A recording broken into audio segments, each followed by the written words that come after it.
여러분 안녕하십니까. 날씨가 굉장히, 오늘부터 날씨가 굉장히 추워진 것 같은데, 추위에도 이렇게 와주시니까 정말 감사드립니다. 제가 오늘 할 게, 우리나라 금융시장과 최근 동향, 이렇게 해서 제목을 잡았습니다. 제가 얘기 듣기로 여기 학생분들이 많이 온다고 해서, 가급적이면은 좀 이렇게 도움이 될 만한 것들을 여기 강의 내용에 담았습니다. 그래서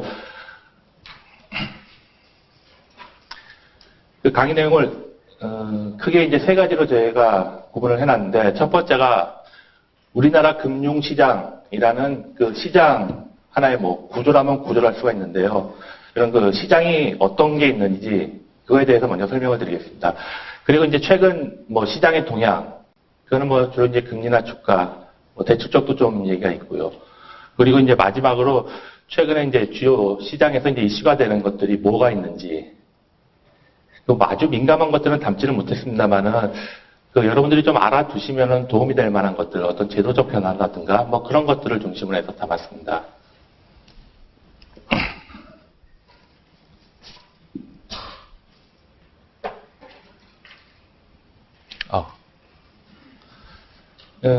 첫 번째 파트의 우리나라 금융시장에 대해서는 이제 크게 네 파트로 나눠놨는데, 먼저 이제 개관이고, 그 다음에 이제 자금시장, 그 다음에 자본시장, 그 다음에 파생금융상품시장, 이렇게 구분했습니다. 요 외에 이제 파생결합증권 시장, 여러 가지가 더 있습니다.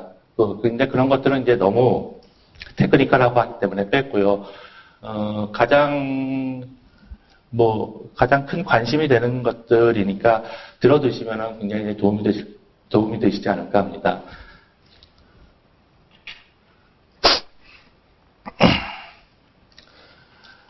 먼저 개관 파트에서는 금융시장의 기능이 어떻고, 그 다음에 금융시장이 통화정책과 관련되었고 어떤 의미를 갖고, 금융안정과 관련된 어떤 그런 내용을 담고 있습니다. 첫 번째, 금융시장의 기능을 보면 이거는 여러분들 교과서나 이런 데 보시면은 나와 있을 거라고 생각이 듭니다. 일반적인 얘기입니다.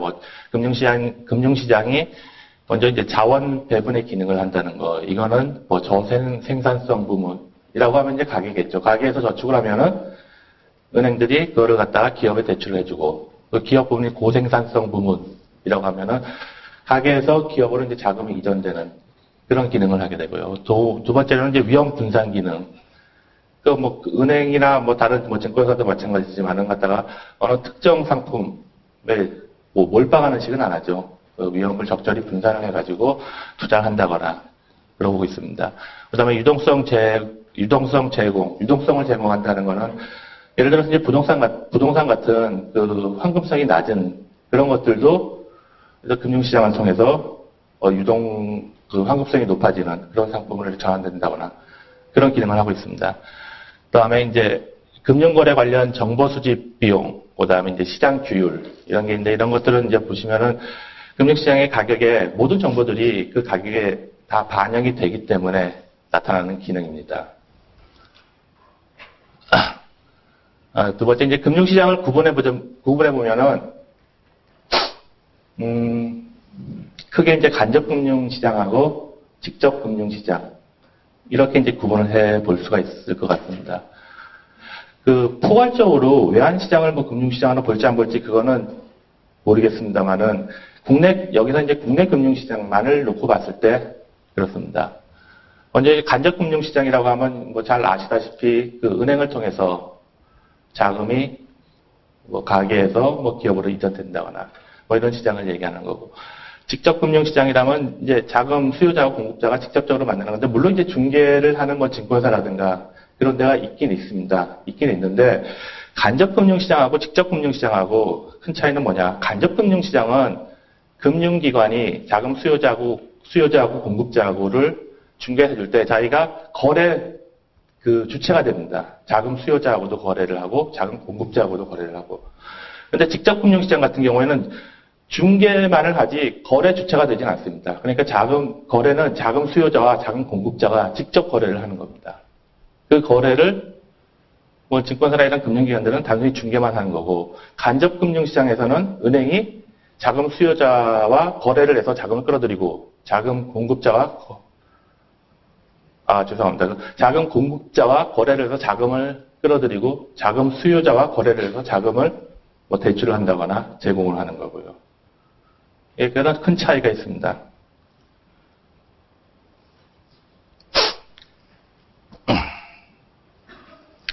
그 다음에 이제 금융시장이 뭐 통화정책에서 이제 어떤 의미를 갖느냐 매우 중요하죠. 금융시장이 없으면 통화정책이라는 게 있을 수가 없으니까요. 여기서 저희가 이제 써드린 대로 통화정책이 실현되는 장이라고 보시면 되고요. 어떤 통화정책이 그러니까 통화정책의 최종 목표라고 하면은 뭐 물가 안정, 그 다음에 요즘 이제 법상으로도 이제 금융 안정이라는 게 포함이 되어 있는데 그게 최종 목표인데 최종 목표까지 가는 과정이 어떻게 되어 있느냐. 그 그림에서 보시다시피 그 정책금리를 매달 이제 한국은행 금통위에서는 이제 정책금리를 결정을 하게 되는데 이 정책금리를 결정을 하고 나면은 그거를 맞추기 위해서 조작을 합니다. 조작이라는 표현이 좀 그런데 시장에 참가해갖고 그 정책금리를 갖다가 유지하기 위해서 어떤 행위를 하게 됩니다. 네, 그런 걸 이제 공개시장 조작이라고 하고요. 그 공개시장 조작을 통해 갖고 어떤 정책금리 수준의 시장금리가 가장 이제 짧은 게 이제 홀이나 그런 건데 시장금리가 유지되면 단기 시장에 영향을 미치고 단기금리에 영향을 미치고 장기금리에 영향을 미치고 뭐 이런 식으로 이제 파급이 됩니다. 그래서 그 공개시장 조작을 통해서 자금시장 영향을 미치고 그 다음에 자본시장 그 다음에 파생상품이나 이런 시장에 영향을 미치고 이제 최종 목표로 갑니다. 나중에 설명드리겠지만 자금시장이라는 게 자금시장에서 단기금리가 결정이 되고 자본시장에서 장기금리가 결정이 되고 그렇게 되어 있죠. 맨 마지막, 요 아래에 써놓은 건데 한국은행 기준금리가 뭐냐. 옛날에는 한국은행에서 목표금리를 콜금리를 목표금리로 했습니다. 그런데 그게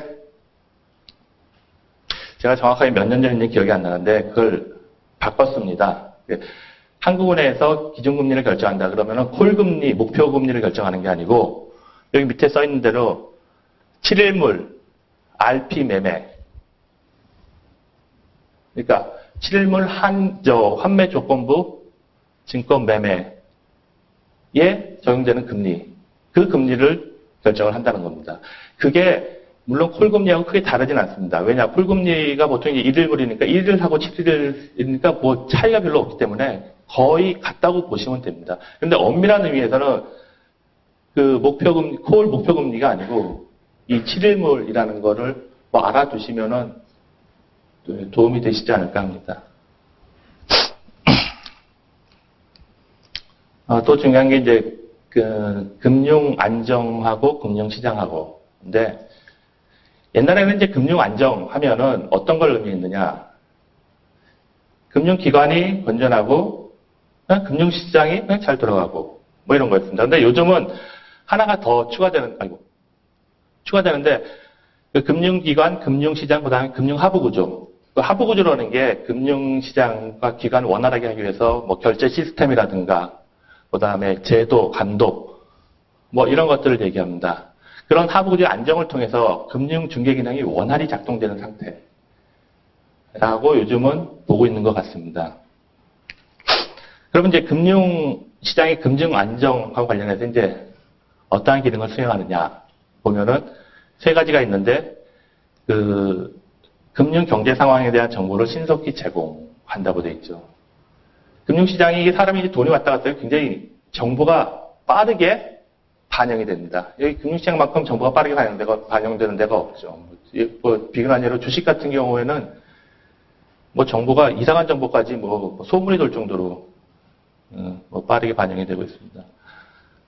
두 번째는 그 경제 전반에 영향을 파급 경로가 되죠. 보통 어떤 샥이 왔다. 그럼 샥이 금리 주가에 영향을 미치고 그게 실물 부분으로 전이가 되는 하나의 이제 경로가 됩니다. 마지막은 이제 뭐 상호 영향, 금융활동하고 실물 경기 간에 뭐 상호 영향을 준다. 뭐 이렇게 있습니다. 이런 기능을 금융 안정 측면에서 보면 금융시장이 하고 있습니다.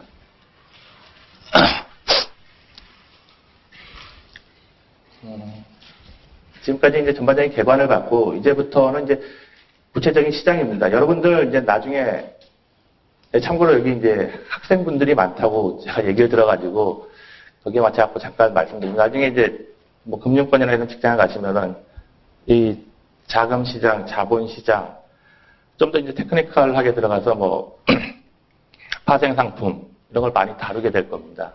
근데 여기서는 뭐 이제 개괄적인 거니까 개괄적인 뭐 어떤 전체적인 그림이라든가 이런 것만 그려놓으셔도 되지 않을까 합니다.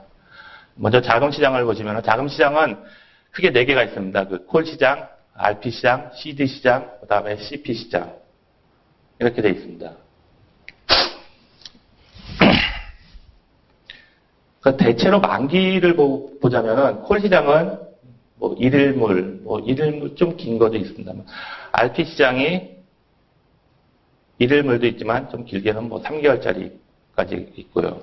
CD시장이 한 달짜리부터 해갖고 CD는 뭐 길게까지 있습니다. 길게라고 하면은 뭐 6개월 뭐 그렇게 돼 있습니다. CP는 짧은 거로 하면은 1, 2일짜리도 있지만은 긴 거는 1년이 넘어가는 것도 있습니다. 요즘 CP에 대한 규제가 원래는 이제 옛날에는 CP가 1년 이하 뭐 얘기를 했는데 몇 년 전인가 뭐 법을 바꾸면서 아마 자본시장법이라는 걸 겁니다. 하면서 CP를 1년 이상짜리든지 CP를 발행할 수 있게 한다. 이러다 보니까 기업들이 이게 CP를 회사채 안 발행하고 CP를 발행하면서 CP 발행이 좀 장기 CP 발행이 늘어났습니다. 그래서 요즘 규제를 합니다. 그래서 1년 이상은 신고를 하게 돼 있어갖고 CP는 1년 미만이라고 보셔도 무방하지 않을까 하는 생각이 듭니다.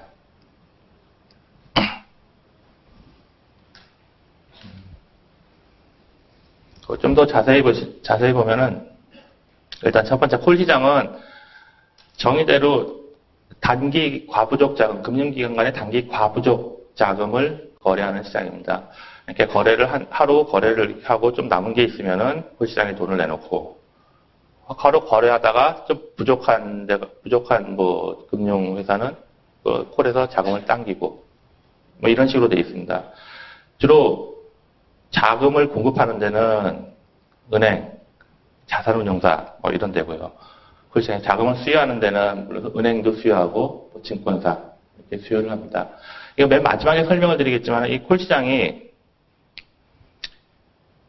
규모가 적지 않습니다. 규모가 좀 큽니다. 콜시장이 다른 거에 비해서 워낙 이게 규모가 크다 보니까 판매 조건부나 뭐 이런 데가 약간 콜시장 때문에 죽는 경향을 보입니다. 그래서 이제 맨 마지막에 설명을 드리겠지만은 규제를 가합니다. 규제를 가해갖고 요즘은 콜시장에 증권사가 마음대로 못 들어옵니다. 2014년 이후부터는 원칙적으로 증권사는 콜시장에 못 들어오게끔 물론 이제 예외가 있긴 있습니다만은 그런 조치를 취했습니다. 그게 이제 11월 20일 날 한 달도 안 됐죠. 발표한 건데 콜시장이 그렇게 그냥 흘러간다는 것만 알아두시면 될 것 같고 그다음 판매 조건부 매매는 앞서 콜은 담보도 있지만 이제 무담보 담보 없이 거래는 말 그대로 신용이죠. 근데 판매 조건부는 담보입니다. 담보로 자금을 조달하는 거예요. 그 담보가 뭐냐? 채권입니다. 그러니까 채권을 맡겨놓고 자금을 조달을 한다는 거죠. 이 콜하고 판매 조건부 RP하고 만약에 어떤 샥이 왔을 때 문제가 되는 거는 콜 시장은 문제가 될 수 있습니다. 왜냐 이건 신용이거든요. RP 시장은 담보가 있기 때문에 상대적으로 좀 안전하다고 볼 수가 있습니다. 그래서 아까 그 제재를 가한다는 게 아까 이제 콜시장 제재를 가했다는 게 환매 조건부 시장, 우리나라 환매 조건부 시장이 별로 크지가 않은데 환매 조건부 시장을 키우기 위한 그러한 측면도 있습니다. 그 환매 조건부 시장은 여기 써있는 대로 이제 크게 3가지가 있는데 대고객 RP, 그 다음에 금융기관간 RP, 그 다음에 한국은행 RP가 있습니다. 대고객 RP라는 거는 증권사에서 요즘 나는 것 중에 CMA 같은 경우, 그게 뭐 RP형 CMA냐, 뭐 다른 뭐 그런 게 있는데, 그 RP형 CMA 이게 이제 RP를 하는 겁니다. 그 돈을 가지고. 그게 이제 대고객 RP가 되겠고. 그 다음에 금융기관 간 RP는 좀 전에 말씀드렸듯이 금융권 간에 이제 거래를 할 때 신용이 아니고 담보를 가지고 거래를 하자고 하는 겁니다. 그 다음에 이제 마지막 한국은행 RP가 있는데 한국은행 RP는 뭐냐? 한국은행하고 주로 은행하고 RP 거래를 하는 겁니다. 다른 대고객 RP나 금융기관 간 RP는 뭐 영업을 하는 건데 한국은행 RP는 약간 특수해서 요거는 한국은행이 유동성 조절할 때 쓰는 수단입니다. 그러니까 공개 시장 조작하는 하나의 수단이 되는 겁니다.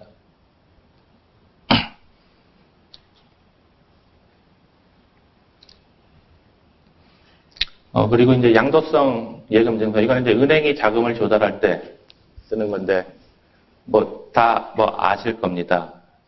그 정기예금하고 비슷한데 그 정기예금의 양도성을 그러니까 그 증서에 양도의 기능을 부여한 그게 양도성 예금 증서입니다. 마지막으로 기업어음 시장은 기업들이 상거래하고 관계없이 기업들이 어떤 자금을 조달할 때 담보를 통해서 자금을 조달할 수가 있는데 이거는 신용으로 자금을 조달한다는 겁니다. 상거래하고 관련된다는 거는 예를 들어서 외상 매출 채권 이런 거는 이제 외상으로 물건을 주고 받을 돈이 있는데 있을 경우 발생하는 그 채권을 가지고 이제 그 자금을 조달한다는 그런 게 되는데 기업어음은 이거는 신용으로 자금을 조달을 한다는 얘기입니다. 그때 발행하는 게 기업어음이고요.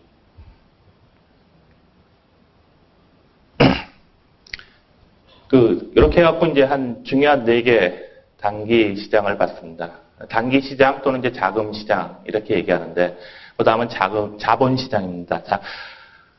자본 시장은 크게 이제 채권, 주식 이렇게 구분을 해볼 수가 있습니다. 주식은 잘 알 테고 이제 채권은 종류가 많죠. 여러 가지. 물론 주식도 종류가 적은 건 아닌데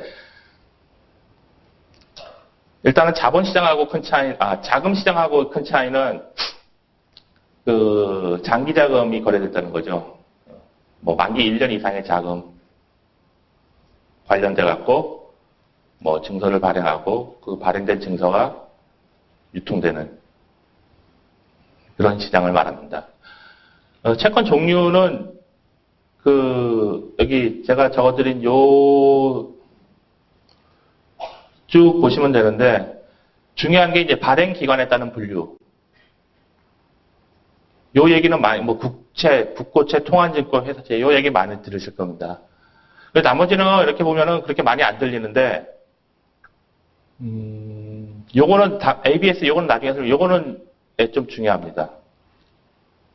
다른 게 다 안 중요하다는 건 아니고요. 발행 기관에 따른 분류 요거는 많이 듣는 얘기들이고요. 그다음에 요거는 ABS는 좀 중요합니다. 그래서 별도로 아마 설명을 드릴 겁니다.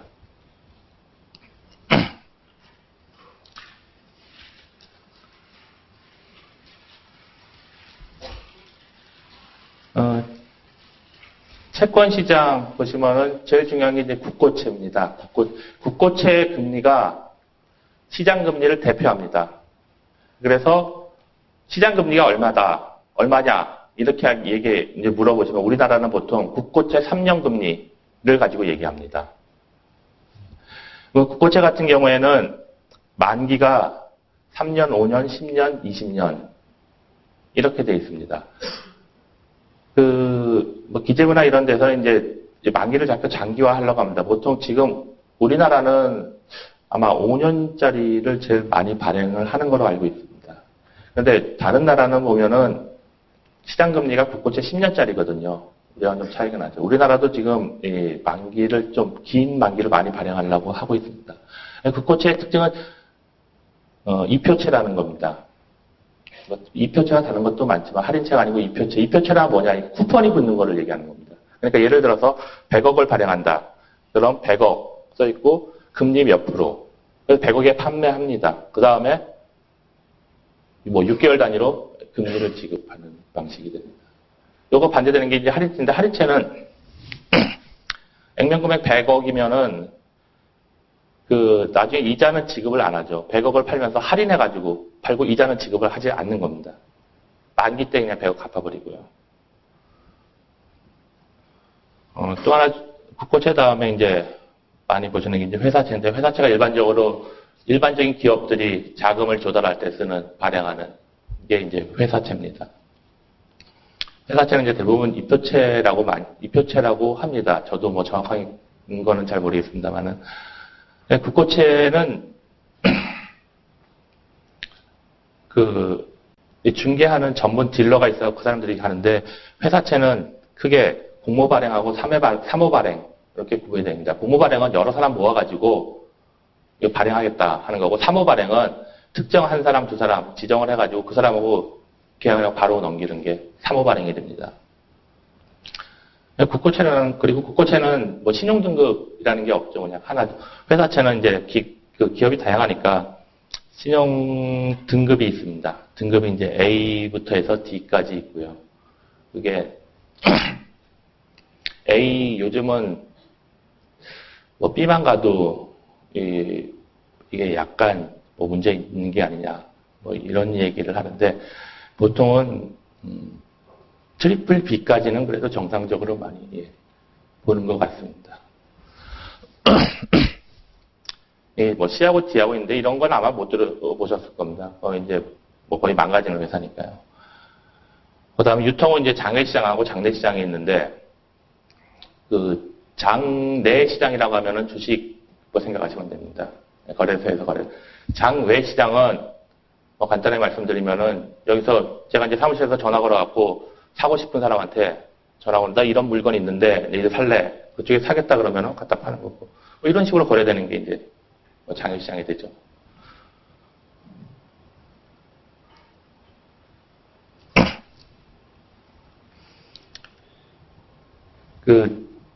채권을 아까 조금 전에 설명드릴 때 이제 국고채하고 회사채 대표적인 게 얘기했는데, 대표적인 거를 말씀드렸는데, 이번부터는 약간 특수한 겁니다. 통화안정증권이라는 게 있는데, 이거는 한국은행이 발행하는 겁니다. 한국은행이 유동성 조절 목적으로 발행을 하는 게 통화안정증권입니다.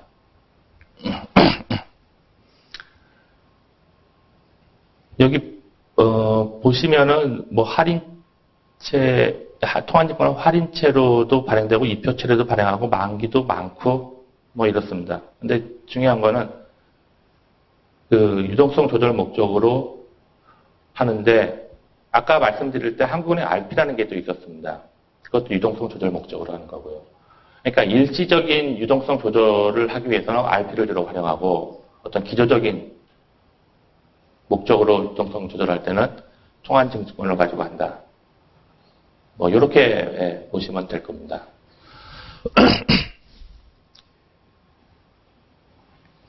그 다음은 이제 자산유동화증권 시장인데, 이게 왜 중요하냐? 이 자산유동화증권이라는 게 아마 제가 기억하기에 1970년도인가 해서 미국에서 MBS 발행하면서 이런 게 처음에 시작된 걸로 알고 있습니다.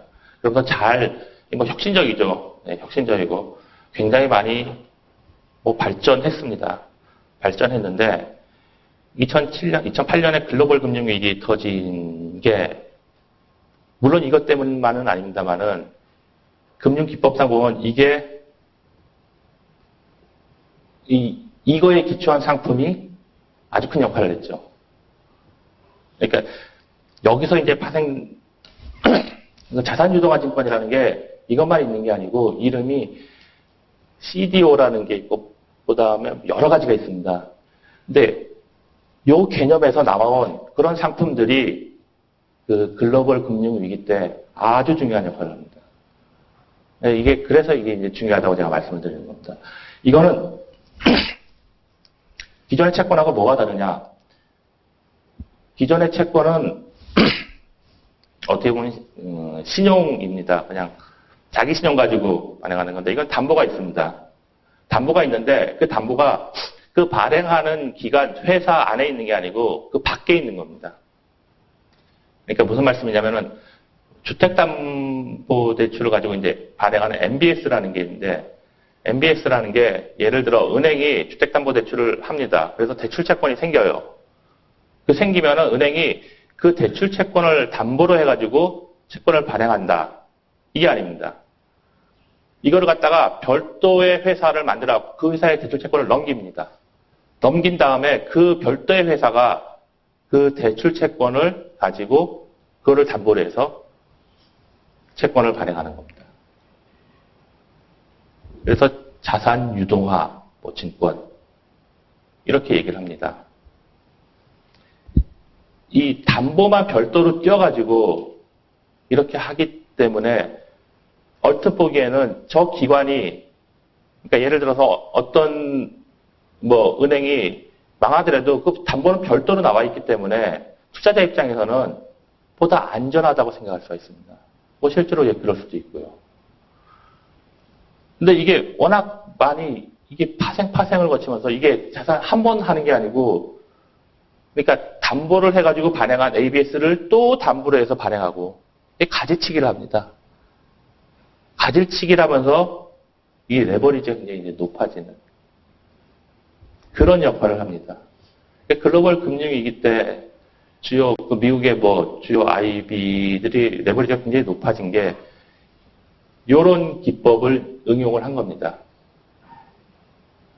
담보를 다른 기관에 다른 회사라는 게 유령 회사죠. SPC라는 특수목적의 영유 거기서 채권 발행하고 또 발행된 채권을 받아가지고 또 다른데 또 하고 이런 식으로.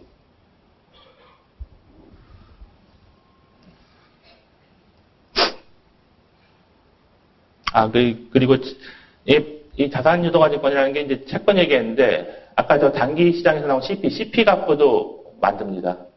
그거는 이제 별도로 ABCP라고 합니다.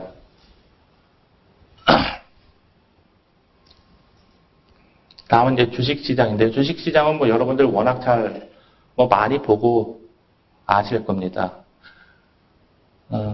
주식시장에, 유가지, 그러니까 코스피, 코스닥은 아니고 프리보드라는 거는 아마 많이 못 들어보셨습니다.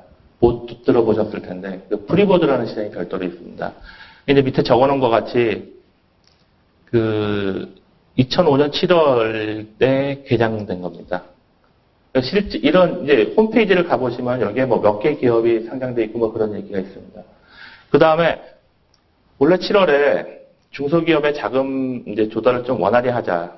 중소기업들이 주식 발행하기, 채권 발행하기도 쉽지 않고 더구나 주식 발행하기도 어렵고 이러니까 중소기업 전용 주식 시장을 하나 만들자 해갖고 코넥스라는 거를 개설했습니다. 지금 이 코넥스 시장이 운영 중에 있습니다.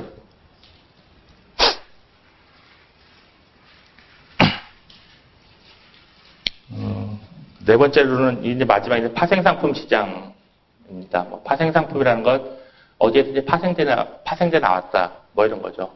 그러니까 원래 있는 그 시장, 원래 있는 시장이 주로 이제 채권 시장이 될 텐데요. 거기서 이제 파생돼 나와가지고 어떤 새로운 시장을 형성한 걸 말합니다. 제가 적어드린 대로 그 채권, 주식, 그러니까 금리, 주가의 변동에 의해서 결정되는 금융 계약을 말합니다. 계약 형태에 따라서 보면 이제 크게 세 가지 선물, 옵션, 스왑이라는 게 있는데 선물은 아시겠지만 미래 상품을 어떻게 하겠다라는 거고 옵션은 미래에 그 상품을 살지 팔지 그런 권리를 살 권리, 팔 권리를 거래하는 거를 말하는 거예요. 스왑이라는 거는 두 금융 상품을 서로 이제 맞교환하는 그런 시장을 얘기합니다. 이것도 마찬가지로 장내 시장이 있고 장외 시장이 있습니다. 장외 시장이 압도적입니다. 물론 장내 시장이 큰 것도 있습니다.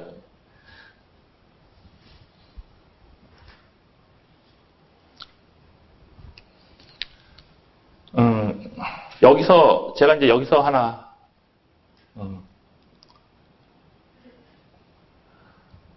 여기서 이제 주의해서 보셔야 될 게 IRS 시장이라는 거, 금리 스왑 시장이라는 거하고 요 뒤에 나오는 그 통화 스왑 시장이라는 거.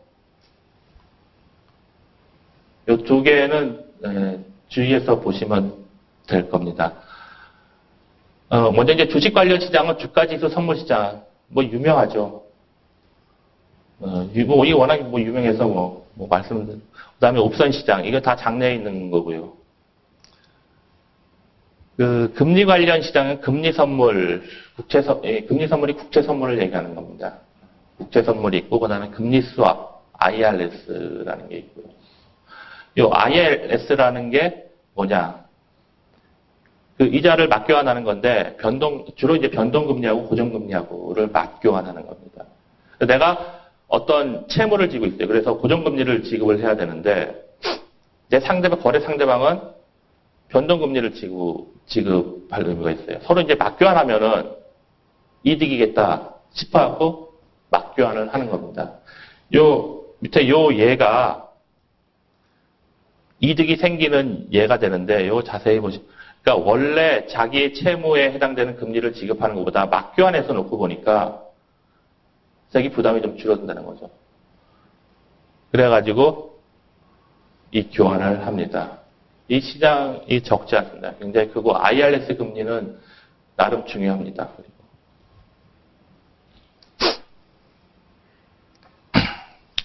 두 번째는 하나, 둘, 세 번째 통화 관련 시장인 통화 스왑.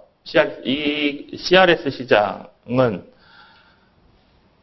여기 그림에서 보시는 것처럼 그 통화를 맞교환하는 원화하고 달러하고를 맞교환하는 겁니다. 그러면 달러를 들여올 때 우리가 다른 그 외국계 그 은행하고 우리 국내은행은 원화 지급하고 외국계 은행은 달러를 들여서 달러를 하고 맞교환하고 그러면 이제 외화를 조달할 수 있는 하나의 수단이 되죠. 마지막으로 이제 신용파생 상품 시장인데 아까 제가 말씀드릴 때 CRS하고 IRS하고 이 시장 두 개 중요하다 그랬죠. 요 신용파생 상품 시장은 조금 전에 말씀드린 그런 거하고 약간 다를 수는 있습니다. 그런데 이제 전체적으로 파생 상품 시장을 얘기할 때 같이 얘기합니다. 요거는 간단하게 요 하나만 얘기했지만은 요것도 파생된 게 무지 많습니다. 그리고 아까 말씀드릴 때 글로벌 금융위기 때 주요 문제가 됐던 그 유동화증권 시장, 유동화증권보다 요게 더 뭐 하나의 원인이라면 원인일 수 있습니다. 요 신용파생하고 유동화증권하고 합쳐져 갖고 나오는 그 합성담보부 증권인가? 뭐 그런 것도 있고요. 요거는 말 그대로 신용을 뭐 산다. 요 밑에 보시면은 신용을 사고 팔고 하는 겁니다. 그러니까 예를 들어서 보험사가 저쪽 어떤 특정 금융 상품에 신용 사건이 발생을 했을 때 그 손실을 지급해 주겠다고 약정을 하고 매달 돈을 받는 겁니다. 그게 이제 CDS가 되고 우리나라 뭐 대외 신인도 얘기할 때 한국물 CDS 얘기를 또 많이 하게 됩니다. 그래서 이제 이렇게 해서 그 전체적인 금융 시장에 대해서 말씀을 드렸습니다.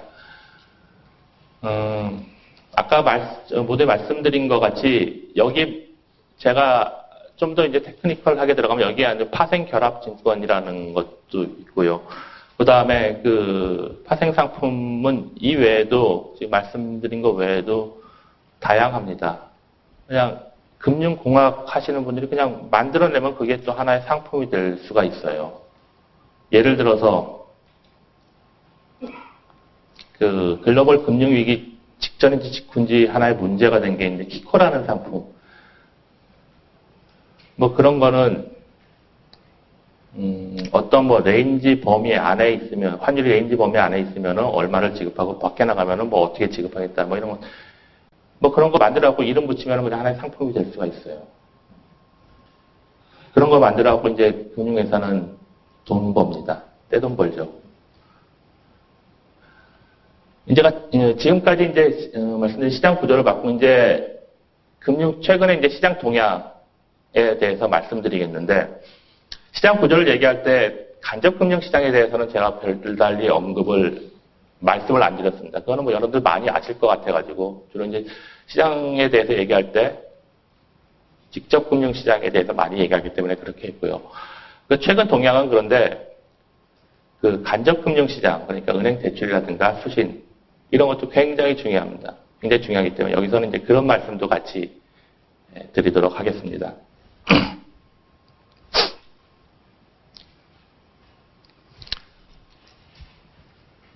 시장 이제 뭐 금리 주가 이제 가격 번째 들어가기 전에 이제 제가 뭐 세계 경제, 글로벌 금융 시장, 뭐 국내 경제 해가지고 금융 시장 주변 얘기를 먼저 잠깐 말씀을 드리겠습니다. 먼저 이제 세계 경제는 한마디로 요약하면 약간 좀 개선되는 모습이라고 볼 수 있지 않을까 합니다. 뭐 미국도 경기가 좋아지면서 요즘은 미국이 현재 뭐 양적 완화 정책을 시행하고 있는데, 그 양적 완화의 규모를, 그러니까 채권 국채사들이는 규모를 좀 줄이겠다는 얘기가 나오고 있으니까 그만큼 경기가 좋아지고 있다. 그다음 유럽의 10년부터인가요? 재정위기 많이 문제가 됐죠. 그게 이제 그것 때문에 마이너스 성장을 하다가 2, 4분기에는 플러스로 돌아섰습니다. 중국도 조금 나아지는 게 아닌가, 이렇게 보입니다. 금융시장, 글로벌 금융시장은 어떠냐?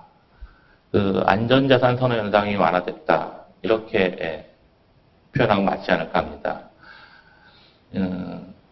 이 글로벌 금융시장은 그때 금융위기, 2008년 금융위기 이후에 그 다음에 유럽 재정위기 거치면서 상당히 안 좋았습니다. 금융시장에서 불확실성이 높아진다. 그러니까 어떤 데서 사건이 터졌다. 이러면은 사람들은 금융자산에 가급적이면 안전한 금융자산을 찾게 됩니다. 가장 대표적인 안전한 금융자산이 이제 미국채죠. 그렇게 되면은 국채 가격이 올라갑니다. 국채 가격이 올라간다는 얘기는 금리가 떨어진다는 얘기가 되겠죠. 그리고 위험성이 높은 주식시장에서 돈을 뺍니다. 그렇게 되면 어떻게 되냐? 금리 내리고 주가 내리고 그렇게 됩니다. 근데 사람들이 경기가 좀 좋아질 것 같다. 이제 좀 위험이 어느 정도 지난 것 같다. 그러면은 이제 어떻게 되냐? 주식시장으로 자금이 옮겨갑니다. 그럼 주가가 올라가겠죠. 채권시장에서 돈이 빠지면은 채권 가격이 내려갑니다. 그럼 금리는 올라갑니다. 최근에 보면은 대체로 금리는 올라가는 쪽, 주가도 올라가는 쪽. 그렇습니다. 우리나라 경제는 좀 회복되는 게 아닌가 합니다. 이 성장률 자체가 보시면은 올라가고 있으니까요. 그리고 전망도 대체로 회복되는 전망치를 보면요. 그러면 회복되는 모습을 많이 그리고 있는 것 같습니다. 그렇다고 경기가 뭐 크게 살아나느냐, 뭐 그런 건 그 정도까지는 아닌 것 같고, 점진적으로, 그러니까 점점 이제 성장률 관점에서 얘기하면 성장률이 이제 올라가는 그런 그림이 되지 않을까 합니다. 밑에 성장률, 경제 성장 관련해가지고 뭐 민간 소비, 설비 투자 이게 쭉 있고, 마지막으로 보실 게 소비자 물가인데, 소비자 물가 굉장히 안정되어 있습니다. 한국은행은 뭐 여러분 아시는 분은 아시겠지만은 한국은행의 목표, 한국은행 정책의 목표 하면은 첫째로 내세우는 게 물가 안정입니다. 요즘은 금융 안정을 추가해갖고 두 가지를 얘기하는데, 그때 물가 안정은 뭐냐? 물가를 2.5에서 3.5% 그 안에서 안정적으로 정책을 운영하겠다. 이런 겁니다. 물가라는 게 그런데 금리 하나 가지고 한다고 물가가 안정되는 그게 아닙니다. 그게 아닌데 가급적이면은 그 범위 안에서 움직일 수 있도록 안정적으로 운영을 하겠다. 통화정책을. 그런 건데 요즘 보면 물가가 너무 낮습니다. 이게 좋은 거냐 나쁜 거냐 제가 뭐라고 말씀은 못 드리겠습니다. 소비자 입장에서는 물가가 낮으니까 좋겠다 하는데 이 물가가 낮으면은 어떤 문제가 발생하느냐. 이게 잘못하다가 이게 흔히 말하는 디플레 상태로 빠져버리면은 더 큰 문제가 발생합니다. 그럼 경기 침체 뭐 이런 게 오히려 더 심할 수가 있어요. 그래가지고 일반적으로 소비자 물가는 이 디플레 위험 때문에 약간 높은 수준에서 그래서 이제 보통 2% 내외에서 선진국 같은 경우 잡고 있고 우리나라는 이제 2.5에서 3.5를 잡고 있고 그렇습니다.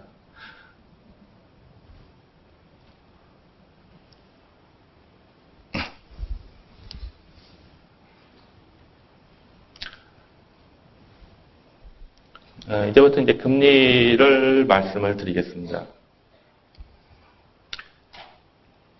금리라고 하면은 시장 금리 딱 얘기를 하면은 뭐냐?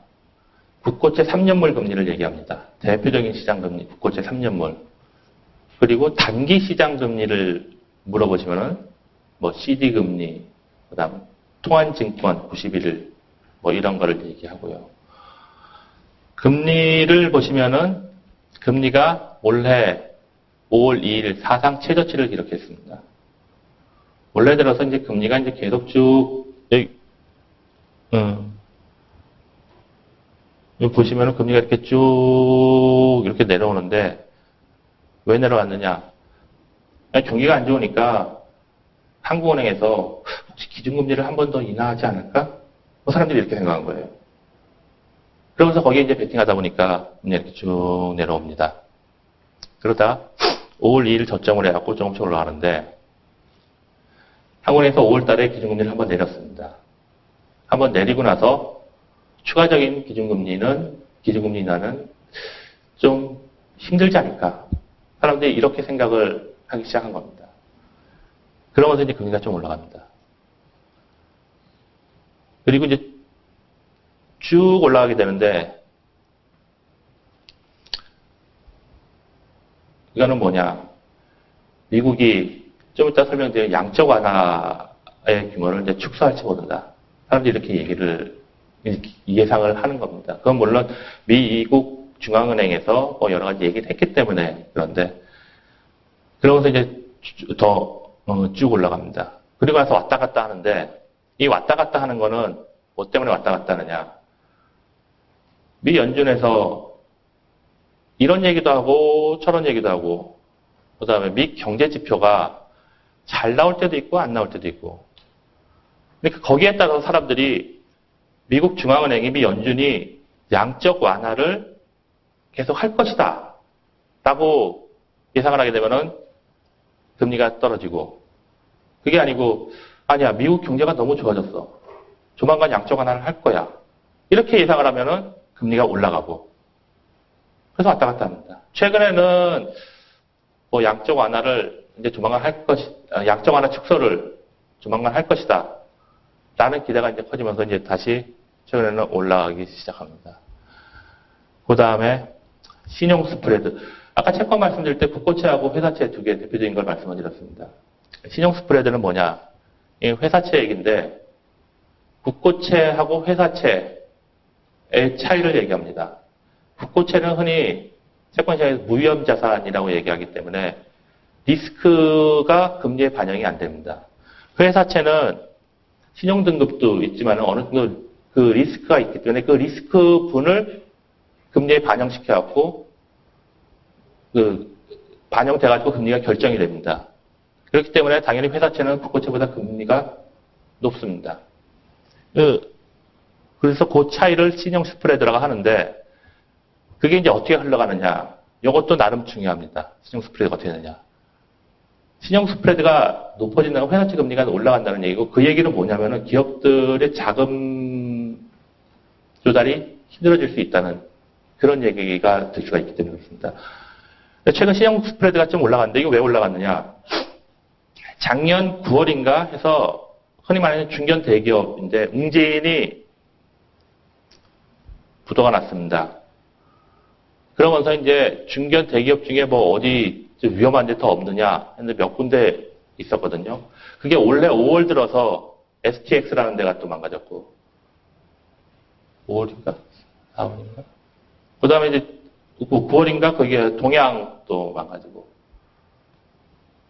그 중소기업, 조그만 중소기업도 아니고 대기업이 부실화되고 하니까 채권 시장에서 사람들이 이제 채권 사이가 이제 약간 겁이 나는 거죠. 특히 A 하면은 트리플 B 같은 경우에도 그전에는 뭐 그냥 끄덕끄덕 거렸는데 요즘은 이게 사야 되나? 뭐 이런 식으로. 그러면서 이렇게 지금 조금씩 올라가는 겁니다.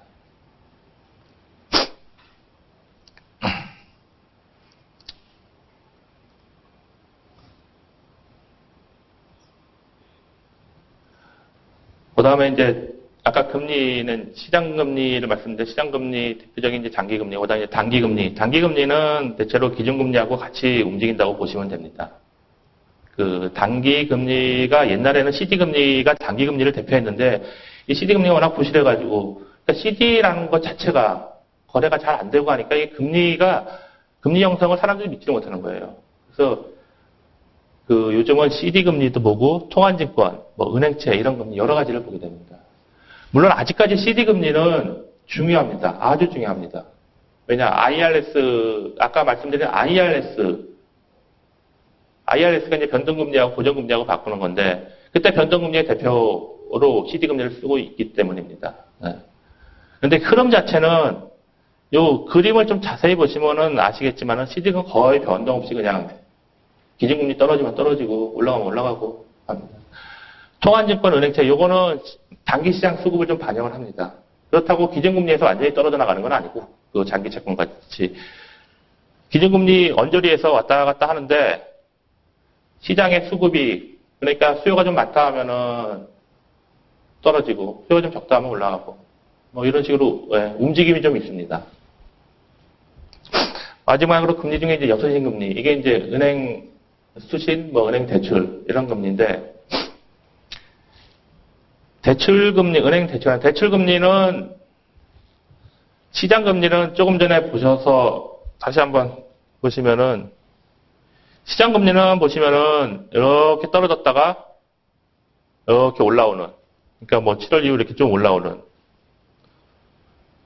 단기 시장금리는 기준금리랑 쭉 떨어졌다가 뭐 이렇게 횡보하는 그런데 대출금리는 아직까지 하락을 하고 있습니다. 수신금리는 그래도 그나마 뭐 옆으로 가는데 이 그림상으로는 잘 안 보이겠지만 조금씩 이렇게 떨어집니다. 그게 대출금리가 왜 그렇게 계속 떨어지느냐? 왜 이렇게 떨어지느냐 하면은 은행들이 아까 채권시장 뭐 중견 대기업 무너지고 하면서 채권시장에서 위험한 상품에 대한 거를 구매하는데 고개를 이제 끄덕이는 아니니까 갸우뚱한다 말씀드렸는데 은행도 마찬가지입니다. 그러면서 대출을 가급적이면 우량한 데만 대출을 해요. 우량한 데만 대출을 한다는 건 뭐냐면은 금리가 낮은 그런 대출을 한다는 얘기입니다. 그러다 보니까 그 전에 비해서 낮은 금리 대출을 늘리고 높은 금리 대출을 좀 줄이고 이러다 보니까 금리가 이렇게 대출 금리가 이제 조금씩 떨어지는 모습을 보이고 있습니다. 죄송합니다. 요거까지만 하고 한 10분 쉬죠. 죄송합니다. 지금 대출금리가 떨어지고 수신금리가 이제 옆으로 간다고 말씀드렸는데 이래서 어떤 현상이 발생하냐. 여수신금리차가 자꾸 줄어듭니다. 여수신금리차는 은행의 수익성과 직결되는 겁니다. 최근 은행들이 수익성이 자꾸 안 좋아진다고 아우성입니다. 이게 작년 특히 올해 들어와서 특히 심했는데 은행 수익을 보면 이렇게 여기는 제가 뭐 별도로 준비한 건 아니지만은 수익이 계속 이렇게 떨어지고 있습니다.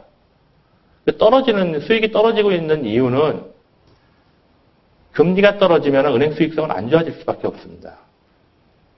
이거는 보통 금융회사 같은 경우는 일반적으로 예, 그런 구조상 우리나라, 특히 우리나라 구조가 좀 그런 측면이 있기 때문에 그런 것도 있고 떨어집니다.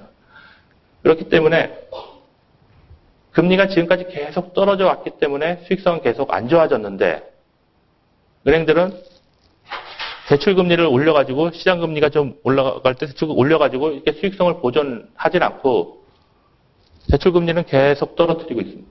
그러면서 계속 축소하고 있고요. 그래서 뭐 3, 4분기까지 안 좋아지는 4, 4분기 나오는 것도 수익성 나오는 거 보면은 더 안 좋아지지 않을까 합니다. 근데 왜 은행들이 이렇게 하느냐? 대출금리를 좀 올려갖고 리스크를 좀 그러니까 리스크를 좀 테이킹해서 쉽게 말씀드리면은 저기 약간 위험한데 대출을 좀 높은 금리를 해가지고 수익을 높이질 않고 이러냐. 조금 위험해갖고 대출을 했다. 근데 그게 부실화됐다.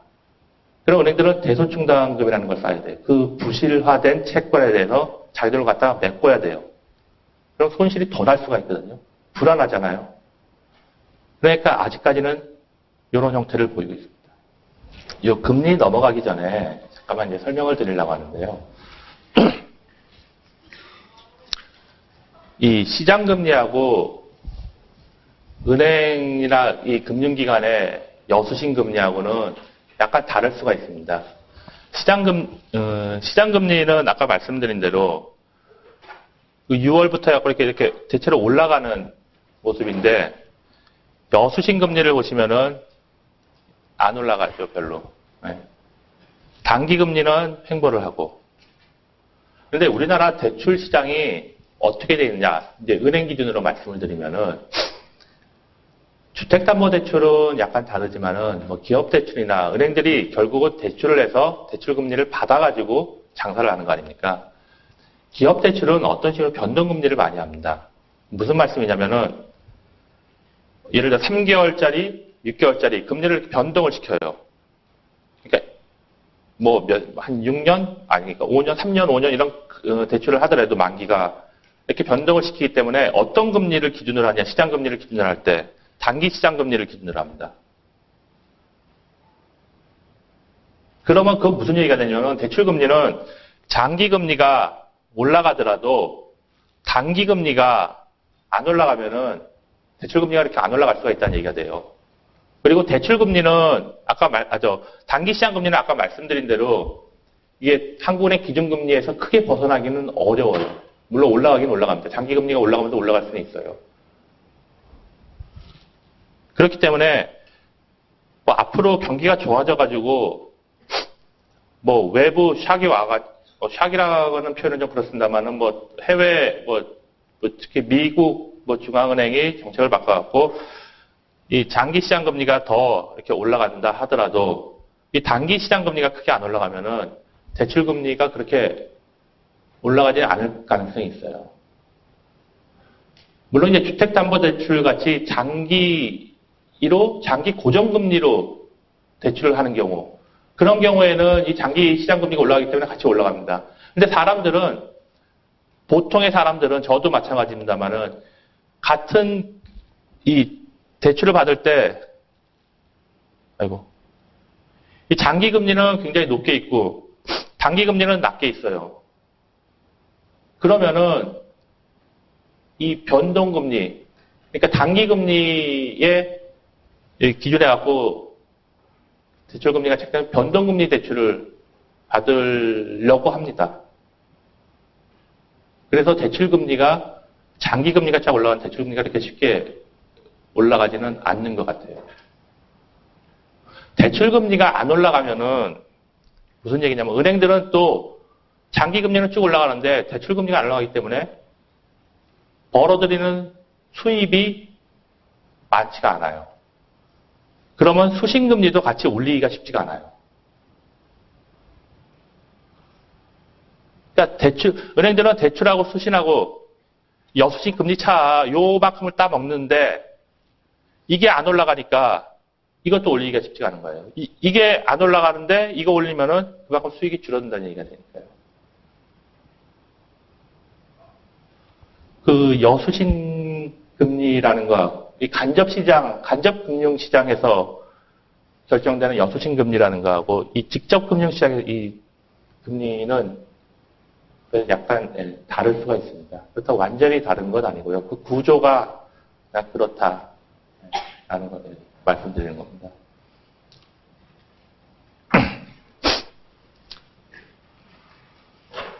그 다음은 이제 주가인데,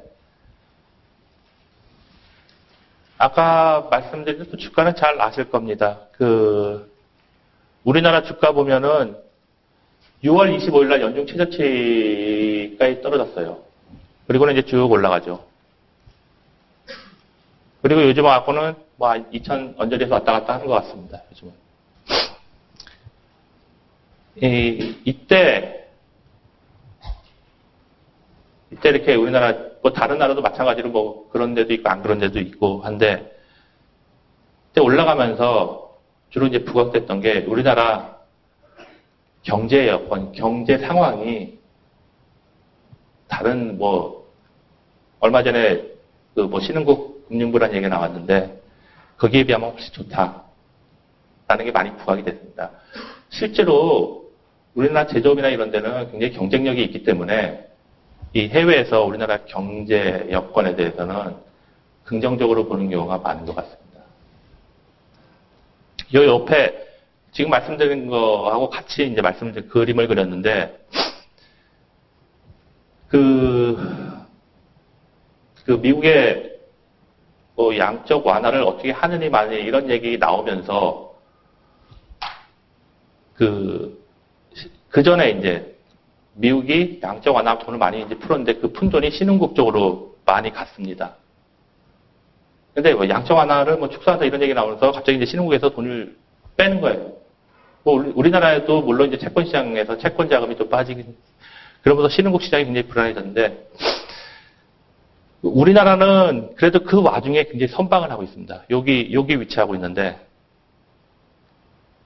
뭐 주가 변동성도 그렇고 금리 변동성도 그렇고 굉장히 안정된 모습을 보이고 있습니다. 그 양적 완화 관련해 갖고는 제가 요 동향 끝나고 뭐 이슈 부분에 갖고 다시 한번 말씀을 드리도록 하겠습니다.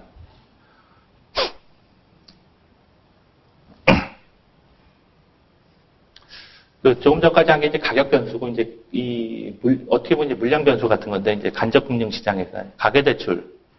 가계대출은 이제 가계부채하고 연관돼 갖고 굉장히 이슈가 되는 그겁니다. 그 은행 가계대출이 최근에 어떻게 됐느냐. 은행 가계대출은 정부에서 그러니까 주택시장 활성화 정책 같은 어떤 조치가 있으면은 가계대출이 늘어나고, 물론 그런 거래량도, 주택 거래량도 늘어나겠죠. 그런 게 없어지면은 줄어들고, 그런 행태를 보이겠습니다. 이 작년 10월부터 정부에서 조치한 게 하나 있었는데, 그게 취득세 감면 혜택이라는 겁니다. 주택을 구입할 때 취득세를 2% 받던 걸 1% 받겠다. 4% 받던 걸 뭐 2% 받겠다. 이런 식으로. 그게 작년 12월에 종료가 됐습니다. 그 종료가 되니까 그 취득세 감면 혜택을 하는 기간 중에 주택거래가 쫙 늘어났다가 종료가 되니까 주택거래가 쭉 떨어진 겁니다. 갑자기 주택시장이 얼어붙는다는 얘기가 나오고, 그래서 그걸 다시 했습니다. 연장을 했습니다. 6월까지. 그래서 그 연장한 게 3월 달에 법안이 국회를 통과했습니다. 그래서 2, 4분기, 원래 2, 4분기에 보면은 가계대출이 좀 늘어났습니다. 그러다가 6월 달 그게 종료되면서 뚝 떨어집니다. 물론 약간의 계절성도 있습니다만은. 그러다 8월 28일 날 또 한 번 대책을 내놨습니다.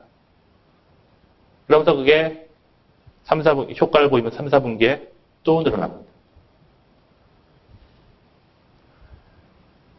가계대출이 이렇게 늘어나면서 가계신용이라는 거, 이 가계신용이 가계부채를 얘기하는 겁니다. 가계신용도 증가율이 좀 올라갔습니다.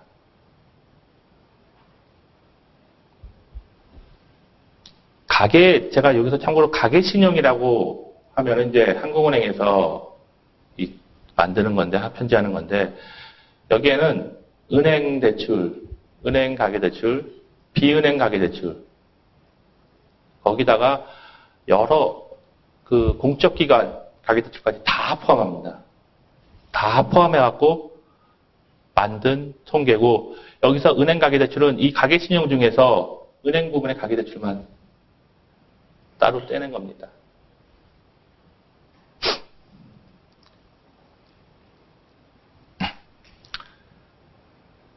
그 다음에 이제 기업 부분. 이제 은행의 기업 대출은 뭐 괜찮은 것 같습니다. 잘 늘어나고 있어요. 보면은.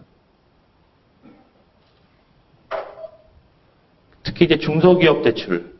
이게 이제 새 정부 뭐 들어서면서 은행들도 중소기업 대출을 좀 많이 해야겠다 해가지고 그 이전에 비해 중소기업 대출을 상당히 많이 늘리고 있습니다. 비교해 보시면 바로 나타날 텐데. 그런데 이 직접금융, 자본시장에서 조달하는 거는 좀 그렇지가 않은 것 같아요. 먼저 이제 회사채가 아까 말씀드렸다시피 뭐 중견 대기업 한 두세 개 막 쓰러지고 하니까 사람들이 약간 위험하다 싶으면 고개를 갸우뚱 별로 안 좋은 것 같아요. 그 다음에 CP는 그 회사채 발행 잘 안 되면서 CP도 일부 뭐 하기도 뭐 합니다. 하면서 약간 늘어나긴 했는데 전반적으로 봐가지고는 그 작년에 비해서는 좀 줄어든 것 같아요. 특히 회사채가 확 줄어들어가고 줄어든 것 같습니다. 그 회사채 시장이 지금 아까 말씀 조금 위험하다 싶으면 사람들이 고개를 갸우뚱한다 그랬지 않습니까? 그러면서 신용 등급별로 발행 비중을 보면은 이 신용 등급 낮은 데는 계속 줄어듭니다. 신용 등급 높은 데는 쭉 올라가고 있고요.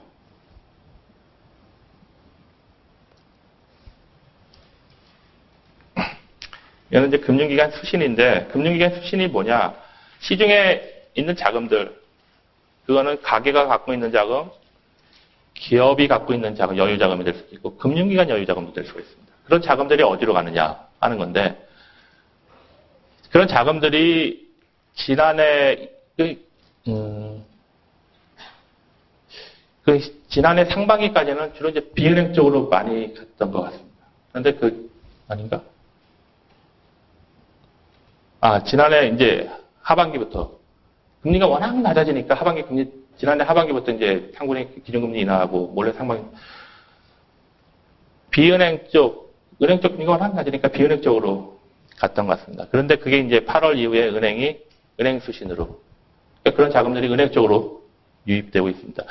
이 그림상 보시면 비은행은 원래 이렇게 좀 많습니다.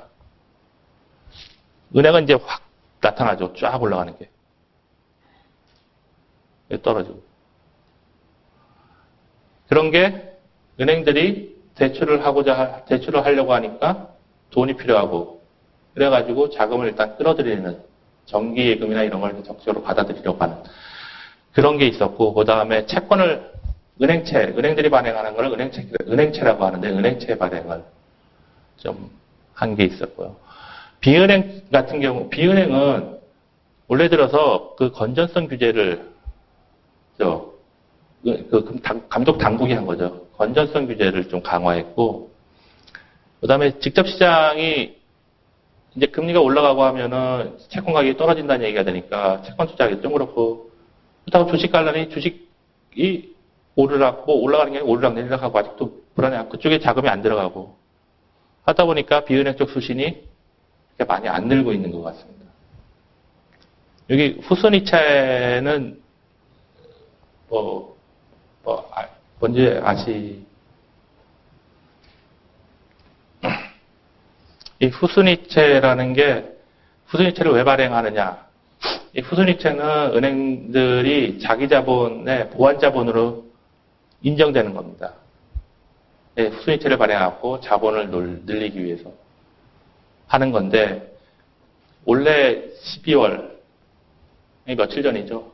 12월 1일부터 이 기준을 강화했습니다. 흔히 말하는 바젤3라는 건데, 그런 게 이제 시행되면서 기준이 강화돼서 후순위채가 그냥 자기 자본으로 인정이 안 됩니다. 은행들은 그래서 어떻게 했냐. 12월 이전에 발행을 좀 해야겠다. 자기 자본 인정 기준이 강화되기 전에 발행을 좀 해야겠다. 그 이전에 발행을 많이 했습니다.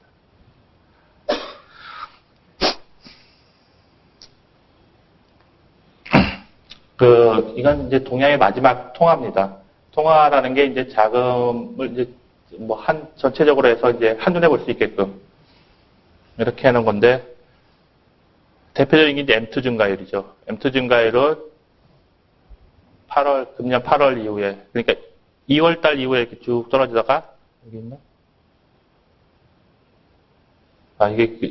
이게 지금, 기간이 좀 이렇게, 기간을 길게 잡아갖고 이게 잘 안 나타나는데, 2월달이 떨어지다가 8월에 쭉 올라가는 모습을 보이고 있습니다. 이게 이제 경상수지, 요즘 이제 경상수지 흑자가 굉장히 많다라고 얘기하는데, 그런 이제 국외 부분을 통한 통화 공급이 늘어나면서 이제 올라가고 있는 겁니다. M2 증가율이나 이런 이제 유동성을 나타내는 지표를 가지고 이제 유동성 수준을 갖다가 판단해 보면은 실물 경제 활동에 비해서는 아직 좀 여유가 있는 게 아닌가. 그렇게 판단이 됩니다. 이거는 그냥 아주 단순하게 통화 증가라고 명목 GDP 성장률을 가지고 이렇게 여기 그려놓은 건데, 이 부분이죠.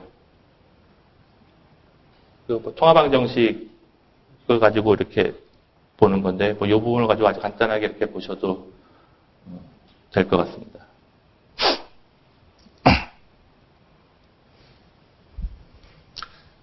지금까지는 최근 이제 시장의 동향, 시장이 금리, 주가, 간접금융시장에서 대출, 그다음에 어떤 유동성 수준 이런 것들에 대해서 말씀을 드리고, 이제 마지막 파트인데, 마지막 파트는 최근에 이제 금융시장에 이슈가 되는 것들을 5개를 묶었습니다. 첫 번째, 두 번째는 꽤 핫한 이슈라고 생각이 들고요.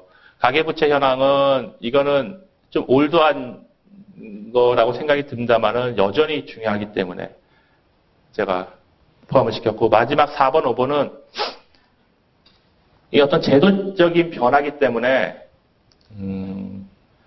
여러분들이 나중에 이제 직장을 잡거나 이럴 경우에 이런 것들을 알아두시면 더 도움이 되지 않을까 해가지고 넣어둔 겁니다.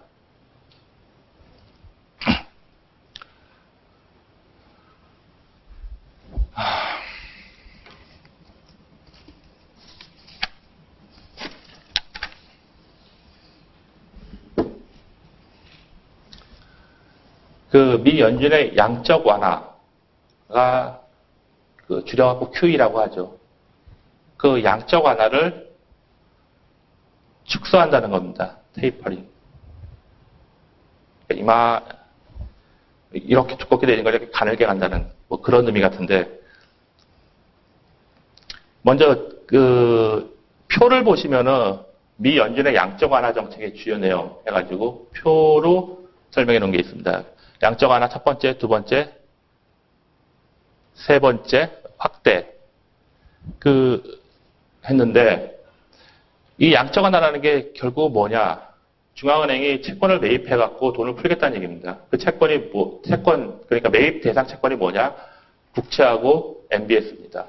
MBS가 왜 포함됐느냐? 글로벌 금융위기 때 망가진 게 MBS 때문에 망가졌기 때문에 그렇습니다. 표 보시면 이제 규모도 있고 시행 시기 규모 내용이 뭐냐. 근데 여기 중간에 오퍼레이션 트위스트라는 게 있는데, 이거는 양적 완화 규모를 늘린 건 아니고 단기 국채를 매도하고 장기 국채를 매입한 겁니다. 이거는 장기 금리를 떨어뜨리기 위해서 매입한다는 거는 가격을 장기 국채를 매입하면서 장기 금리를 갖다가 떨어뜨리기 위해서 그렇게 한 행위입니다. 이렇게 미국 중앙은행은 돈을 무지막지하게 풀었습니다. 미국뿐 아니고 유럽도 재정위기 온 이후에 지금 계속 매입하면서 했고, 일본도 아베노믹스 해가지고 국채 매입하면서 돈 풀어대고, 뭐 세계 경제 3대 축이 다 돈을 풀고 있습니다. 근데 다른 나라는 아직까지 유럽이나 일본은 안 그런데 이제 미국은 경기가 좋아지면서 이거를 지금 축소해야 되는 게 아니냐. 지금 매입한 거를 매각하겠다는 얘기가 아니고 매입 규모를 매월 450억 달러 뭐 이렇게 하는 거를 줄이겠다는 얘기입니다. 이 테이퍼링이 450억 달러 이거를 여태까지 샀는데 이걸 다 갖다 팔겠다 이런 얘기는 아니고 이 450억 달러를 샀는데 앞으로는 굉장히 좀 좋아지니까 이만큼 안 사도 되겠다. 점점 줄이겠다. 이 테이퍼링입니다. 이게 언제 이치가 됐느냐. 연준 의장이 한 발언이 있습니다. 그게 5월 22일인데 그때 한 게 경제 여건이 좋아지면은 자산 매입 규모를 축소할 수 있다라는 얘기를 했습니다. 그러면서 이제 시장에서는 그러면은 조만간 할 수 있겠구나 이렇게 예상을 하게 된 겁니다. 그러면서 그 테이퍼링에 대한 시장의 기대가 형성되기 시작했고 그 이후로 연준에서 하는 말 그 다음에 미국의 그 경제 지표 이런 게 나오면은 거기에 따라서 왔다 갔다 합니다. 그 기대가.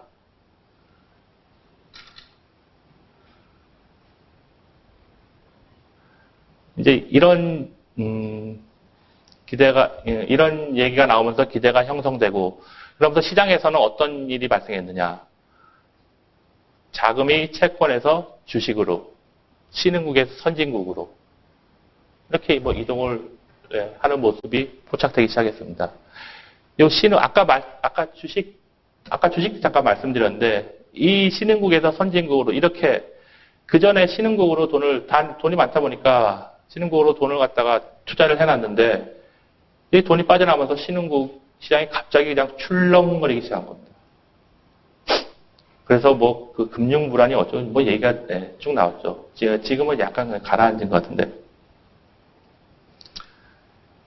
테이퍼링 때문에 이러한 자금의 흐름은 금리 주가에 모두 영향을 미치고 그래서 사람들이 어떻게 불안해하는 겁니다. 어떻게 될 것인가.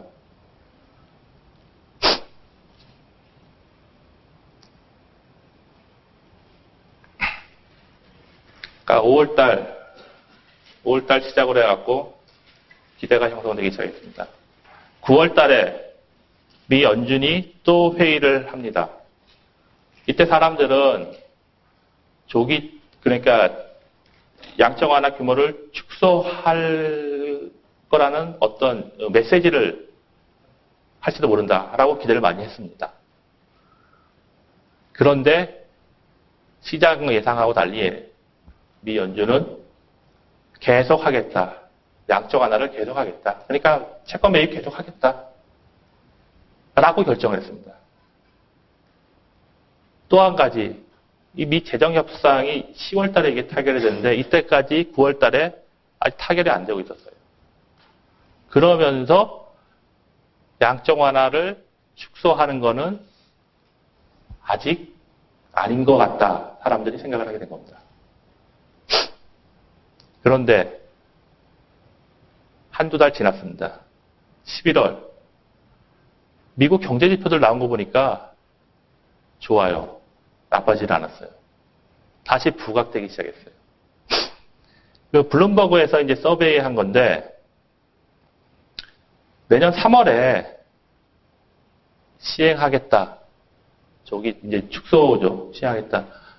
하는 거를 예상한 사람들이 한 40% 되는 것 같습니다. 이게 이제 기간별로, 요 밑에 이제 그림인데 기간별로 보면은, 여기 점, 이렇게 비중입니다. 요때 축소하겠다라고 생각하는 사람 요 비중 요만큼이고, 요때 축소하겠다 요만큼이고, 요때 축소하겠다 요만큼. 그래서 규모를 이제 그 서베이 결과를 가지고 규모를 어떻게 축소할 것인가 이렇게 그림으로 그려놓은 겁니다.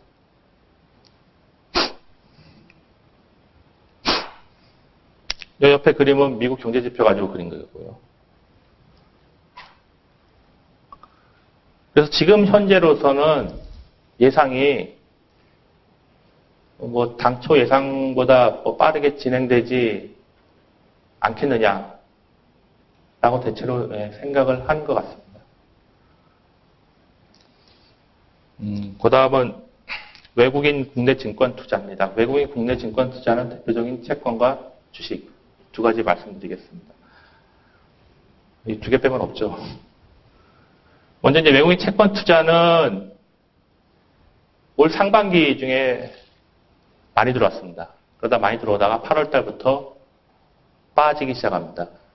그 빠지기 시작하는 게 아까 테이퍼링 얘기하고 관련돼 가지고 보면은 그 얘기가 5월, 6월 나오면서 자금이 글로벌 시장에서의 자금이 채권에서 주식으로 이동하는 모습이 보인다고 말씀을 드렸는데 그거하고도 연관이 됩니다. 우리나라에서도 돈이 쭉 빠집니다. 저번 달 들어서 이제 그 규모가 줄어들었는데 계속 빠져나갑니다. 뭐 이렇게 빠져나갔다고 해서 금리가 뭐 크게 출렁거리고 그런 건 아니었습니다. 아까 보시면은, 여기서 이제 뒤로 돌아가기가 너무 멀어서 그런데, 아까 금리 보실 때, 금리가 최근까지 해서 왔다 갔다 하는 모습이었습니다. 이 외국인 채권 투자 자금이 쫙 빠진다고 해서 금리가 쫙 올라가고 그런 모습은 아닙니다.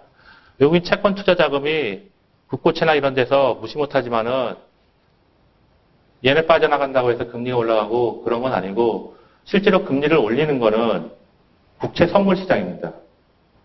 국채 선물 시장에서 외국인들이 올라가는 쪽으로 베팅을 하면은 금리가 좀 올라가고 내려가는 쪽으로 베팅을 하면은 금리가 좀 내려가고 그런 모습을 보이고 있습니다. 왜냐? 선물 시장이 여러분 학교에서 혹시 선물 시장의 가장 큰 기능은 위험을 해지하는 기능이죠. 그래서 해지자 보통 우리나라의 기관들은 어떤 뭐 해지 목적으로 국제 선물에 많이 들어가는데 외국인들은 이 일방향으로 투기적으로 들어오는 경우가 많습니다. 한 방향으로 그냥 딱 들어오기 때문에 그 영향이 큽니다. 국제 선물이 변하면서 현물 금리도 같이 이렇게 변하는 경우가 많습니다. 최근이라 하면은 11월 뭐 이런데 그때 이제 금리가 조금씩 올라갔는데 그게 미국 뭐 근본적으로는 뭐 미 연준 뭐 테이퍼링을 뭐 더 빨리 할지 모른다 이런 기대가 형성돼갖고 금리를 올리는 게 있었고 기술적으로는 선물 시장에서 국채 선물을 외국인들이 금리 올라가는 쪽으로 해가지고 하여간 투자를 하면서 금리가 올라가게 됐습니다.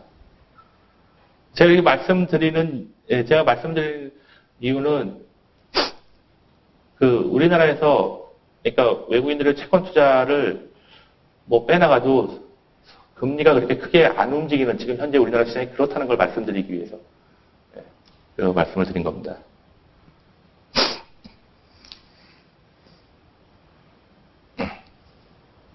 이 얘기는 뭐 읽어보시면 좀 전에 말씀드린 거하고 비슷해가지고 건너뛰겠습니다. 주식 투자는 상반기 중에는 아주 그냥 갖다 팔았는데 8월부터 부진장 사들였습니다. 아까 언젠가 어디에서 말씀을 드렸는데 우리나라의 뭐 경제 여건, 기초 경제 여건이 굉장히 좋다라는 그 외국 투자들의 인식이 이제 좀 확산이 되면서 많이 샀습니다. 11월 달 들어갔고는 뭐 많이 사다 보니까 이제 매수율이 약간 뭐 떨어졌는지 조금 다시 팔기도 했습니다.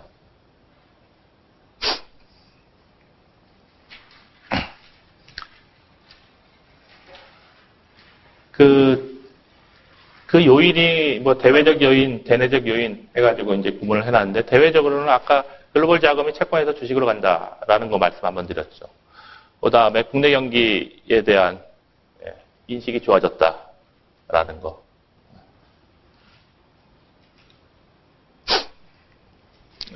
세 번째가 이제 가계부채입니다. 가계부채가 굉장히 중요합니다. 다른 나라라고 하면은 여기서 이제 미국, 뭐 영국, 뭐 이런 나라인데, 그들 나라들 보면은 글로벌 금융위기를 겪은 후에 이 가계부채가 이렇게 줄어드는 모습을 보였습니다. 그거는 이제 GDP, 보통 가계부채 절대 규모는, 물론 절대 규모도 그 나라는 줄긴 줄었습니다. 근데 절대 규모가 주는 그런 것보다는 가계부채 중요한 게 GDP나 이런 가계 소득 대비해서 비율이 어떻게 되느냐가 중요한데, 미국, 영국 이런 나라들은, 여기 그림이 있네요. 이렇게 좀, 떨어지는 모습을 보입니다. 우리나라는 올라갑니다. 이때 잠깐 12년 잠깐 떨어졌는데 대체로 보면 이렇게 올라가는 모습을 보이게 됩니다. 그래서 중요하다는 얘기입니다. 뭐 신문에 보면은 우리나라 가계 신용 통계를 흔히 많이 이용을 하는데 가계 신용이 1,000조 원에 육박했다. 그런 얘기 나옵니다. 원래 9월 말 기준으로 해서 992조예요. 그러니까 뭐 1,000조 원에 육박한 거죠. 1,000조 원을 넘어서면 또 신문에 대해서 특필 될 겁니다, 아마. 가계부채 1,000조 원 돌파, 뭐 이러면서. 여기 밑에 써 있는 같이 소득 비율이 주요 선진국을 이제 좀 상회하고 있다. 근데 참고로 말씀드리면 우리나라보다 가계부채 비율 높은 나라도 있습니다. 저번에 보니까 유럽의 북부, 스웨덴, 이런 노르웨이, 이런 데는 보면 200%가 넘어가고 뭐 이런 나라도 있더라고요. 가계부채가, 이제 가계부채를 이제 뜯어보면은, 가계부채를 볼 때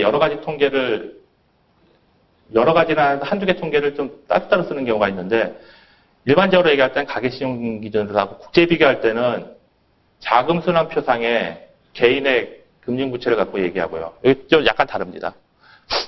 그리고 이때 가계부채, 요거는 매년 가계금융복지조사라는 거를 한국은행 감독원에 갖고 하는 게 있습니다. 거기서 가져온 겁니다. 여기 보면은 소득 계층별로 그런 자료가 있기 때문에.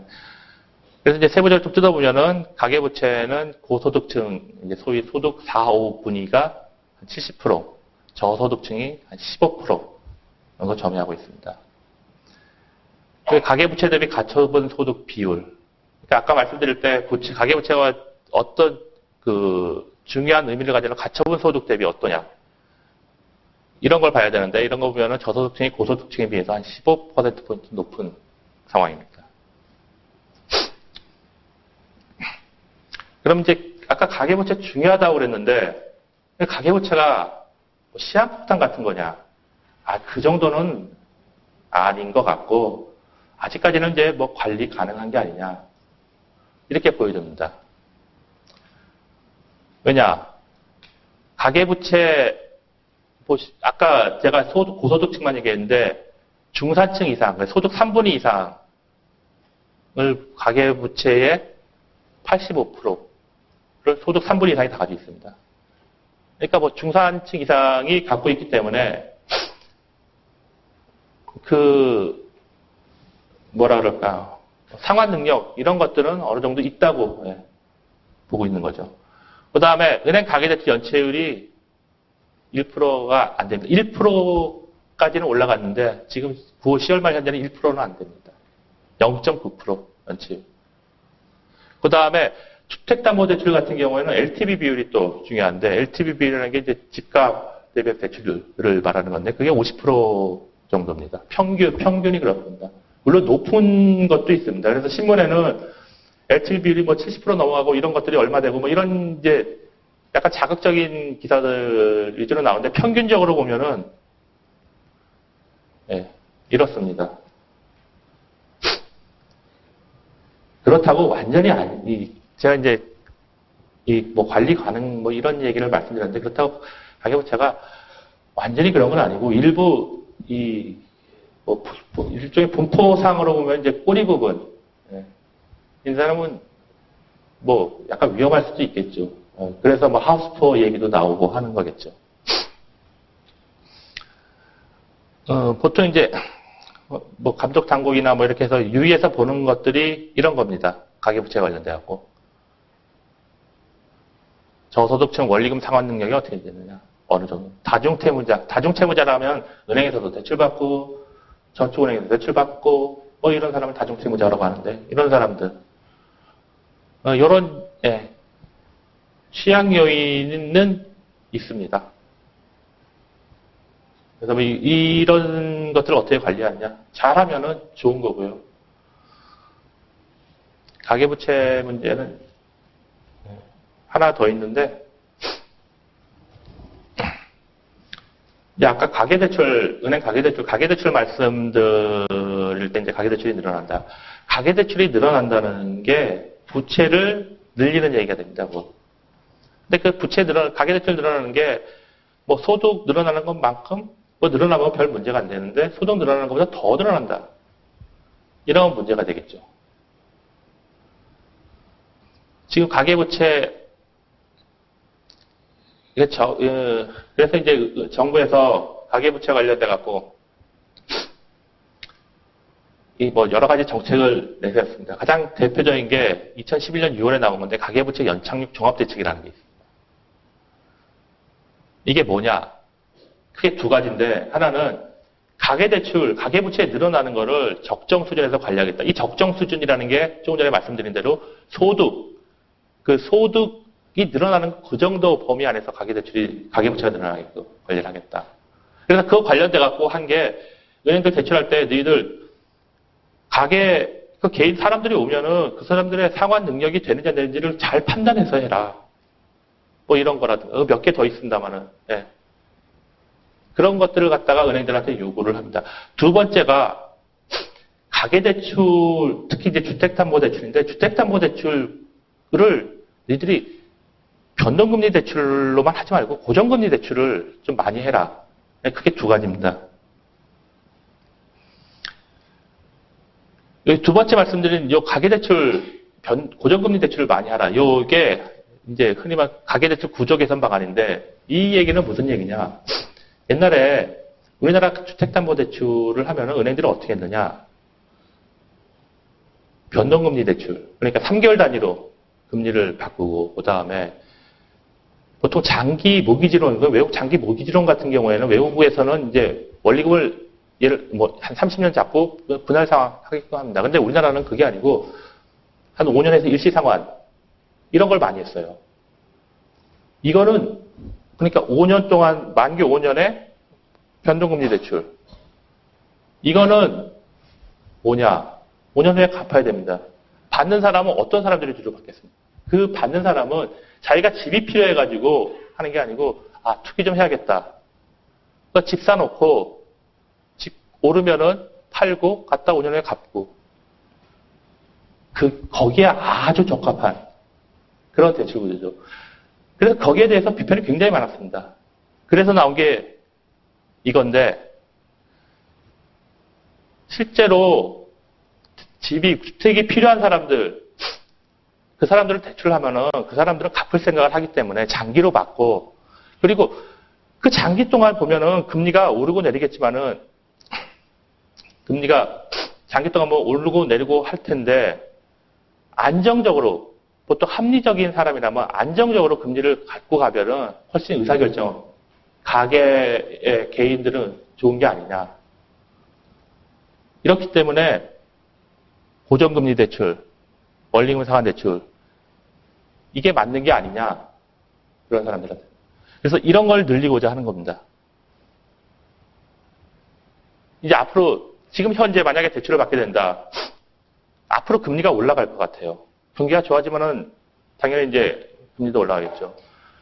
그러면은 지금 이제 고정금리 대출을 받았다. 그러면 금리가 올라가도 나는 상관이 없어요. 나는 고정금리 대출, 그 대출 금리만큼 대표적인 그 주택금융공사의 모기지 뭐 적격 대출이라든가 보금자리론 뭐 한 4% 지금 4%잖아 모르겠는데 4%면 4% 그냥 내내 하면 돼요. 근데 변동금리 대출을 받았다.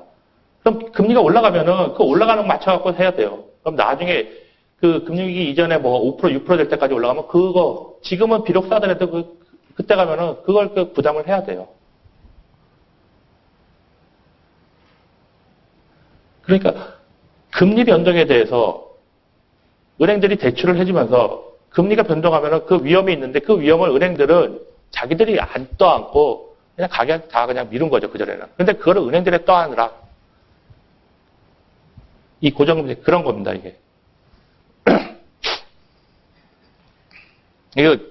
이거 확대하는데 얼마까지 확대하느냐. 2016년 말까지 해서 주택담보대출 잔액의 30%까지 확대하라는 겁니다. 이게 시행되는 이거 발표된 게 2011년 6월인데 2011년에 이 고정금리 대출 비중이 어느 정도였냐? 순수한 고정금리 대출 비중은 2% 정도? 그거 됐던 것 같아요.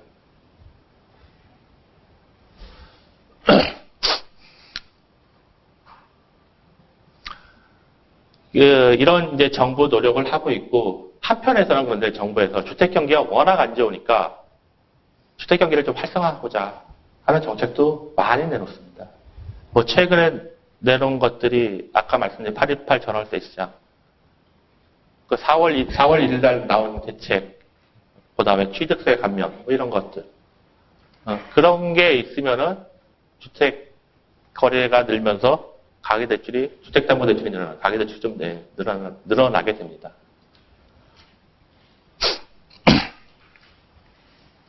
그 다음 네 번째가 단기 자금 시장 개편인데, 이거는 뭐냐면, 단기 시장이 너무 콜 시장이 편중돼 있다. RP 시장이 너무 죽어 있다. 콜 시장을 좀 줄이고, RP 시장이나 다른 시장을 갖다가 좀 키워보자. 이런 겁니다. 또 한 가지는, 단기 지표금리, CD가 발행이 우리나라의 CD 발행이 그렇게 많지가 않습니다. 근데 CD라고 하면은 모든 게 CD 같은데 CD라고 하면 은행에서 사람들한테 개인적으로 파는 CD가 있고 그다음 소위 말하는 금융시장에서 CD를 발행해가지고 금융기관 간에 거래되는 그런 CD가 있습니다. 근데 단기 시장의 금리를 결정하는 거는 은행이 참고용은 사람들한테 판매하는 CD가 아니고 그 금융기관에 거래하기 위해 그런 CD인데 그런 CD는 그렇게 많지가 않아요. CD 금리가 별로 움직이질 않아요. 굉장히 그러니까 단기 시장을 대표한다. 이렇게 보지를 못한 거예요. 그래서 이 단기 지표 금리를 어떻게 할 것이냐. 이 두 가지였습니다. 그래서 2011년 6월에 일단 한 번 했고요. 그리고 올해 11월에 관련 사항을 최종적으로 결정을 했습니다. 주요 내용을 보면은 최종 결정에 콜시장에서 제2금융권 참여를 갖다가 원칙적으로 배제하겠다. 다만 국고채 전문 딜러나 해가지고 일부는 허용하겠다. 그 다음에 CD를 대출할 수 있는 코픽스라는 게 그 전에 뭐 아실 거예요. 신문에 많이 뭐 코리보라는 게 하나 있습니다. 코리보라는 게 뭐냐? 이게 뭐 영국 그 라이보를 벤치마킹해서 만든 겁니다. 뭐 이런 것들을 활성화하자. 뭐 이런 겁니다. 코리보 활성화가 CD 금리를 없애지 못하는 큰 이유 중에 하나가 IRS 시작 때문에 그렇습니다. 대출 시에 CD 금리를 지표 금리로 해서 대출을 하는데 그거는 코픽스라는 거하고 대체가 가능한데 IRS 시장은 좀 달라요. 마지막으로는 이제 뭐 규율체계 정비하겠다 이런 겁니다. 마지막에 이제 자본시장법 개정인데 자본시장법은 이게 2009년에 우리나라도 해외 뭐 투자은행 같이 그 대형 뭐 증권사, 대형 뭐 투자은행 뭐 그런 데를 만들어 보자. 자본시장을 선진화하자. 뭐 이런 목적을 가지고 만들었습니다. 만들었다가 한두 번 이제 개정을 하고 했는데 최근에 개정된 게 보면은 최근에 개정된 게 중요한 게 한 두 가지가 있는데 하나는 증권사에게 기업 그 대출을 해주겠다, 대출을 허용하겠다 이런 거 하나 하고 그다음에 그 프라임 브로커리지의 대상 범위를 확대하겠다 밑에 써놓은 두 가지입니다. 요거는 말씀드려요. 그래서 감독 당국이 지금 그 자본시장 관련해 갖고 하고자 하는 거는 대형 증권사 키우자, 중소형 증권사는 전문화시키자. 그렇게 요약이 됩니다.